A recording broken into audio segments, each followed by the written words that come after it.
रविवार संध्यारे आमगोपाल गाँ पक्षर स्थानीय गंगाधर कल्याण मंडपठारे विशिष्ट शिक्षाविद रामेश्वर बेरा एवं मल्लयोद्धा तथा पूर्वतन काउंसिलर दिलीप कुमार भूया वियोग में श्रद्धांजलि सभा अनुष्ठित हो जाइछि। श्रमिक नेता अरुण स्वाई सभापतित्व में आयोजित यह सभार पूर्वतन सांसद रवींद्र कुमार जेना, पूर्वतन विधायक जीवन प्रदीप दास, काउंसिलर पद्मलोचन लेंका, पूर्वतन सरपंच दिलीप नायक, युवनेता विक्रम पंडा, मनोज नायक, आईनजीवी बैलोचन दास समेत बहु मान्यगण्य व्यक्ति जोगदी स्वर्गत रामेश्वर बेरा एवं स्वर्गत दिलीप भूया अमर आत्मार सद्गति कामना करने सहित तांकर स्मृतिचारण करथिले।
जेटा मारिकला पंद्रा खेल बोलते रुकमार खेल आम एत स्पीड मारे से आम मारा देखी आसिक आमको पोषण पाषाणी नीचे उठी आसे आसिक कहले बाईटा देखा से आम चुली गला काठ चुली रोषे होता चुली गला आम सेकिके बाड़ी बाहरी आम देखी पारे अरे ये जो जिनस बुलवाई जो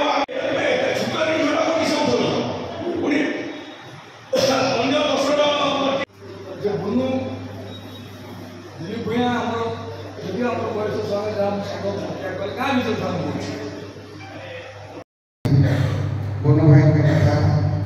बुनु भाई कथा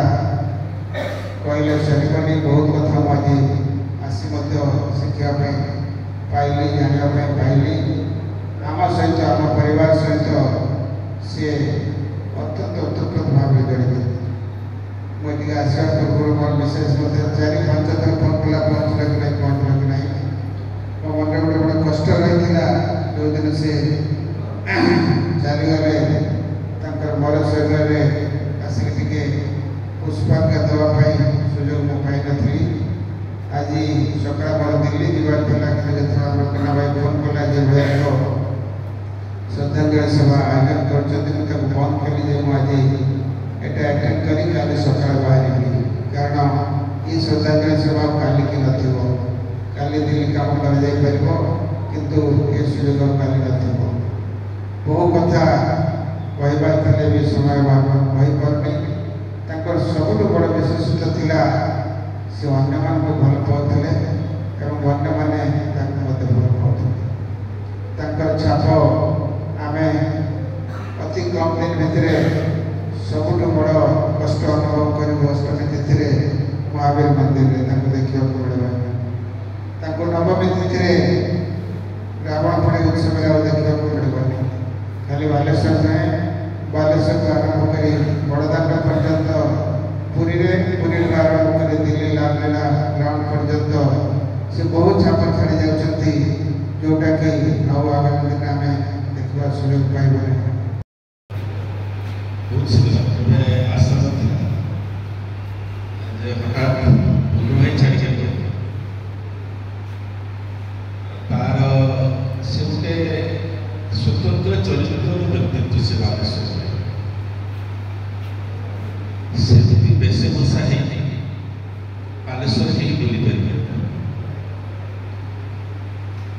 से जगन्नाथ संस्कृति से प्रचार पुरी आम जाइए रथयात्रा से पुरी राजा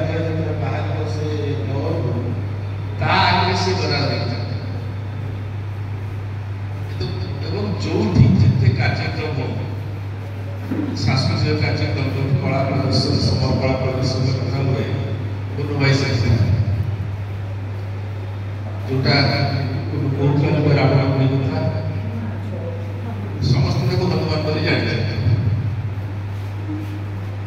से हनुमान चरित्र ठीक केमती से प्रस्फुटित कर मंच में समस्ते दीर्घ वर्ष धरी देखी तेणु तार जो छाड़ी चली खाली गोपाल गाँव बालेश्वर विचार कथा कही मोर वक्तव्य सारी बालेश्वर राजनीति बॉडी बिल्डिंग मार्शल एवं सर्वशेष जो आम आखड़ा को जातीय स्तर में मान्यता दवाई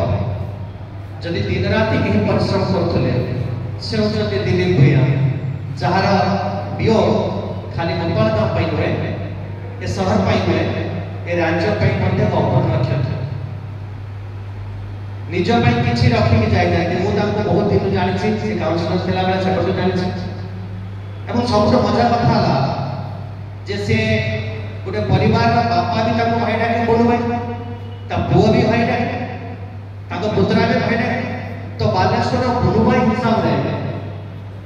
से एते ख्यात वर्तमान मत लगुच से जो त्याग बालेश्वर करके जो जो विषय कहते समाज सेवा हो से राजनीति हो बॉडी बिल्डिंग हो मार्शल आर्ट हो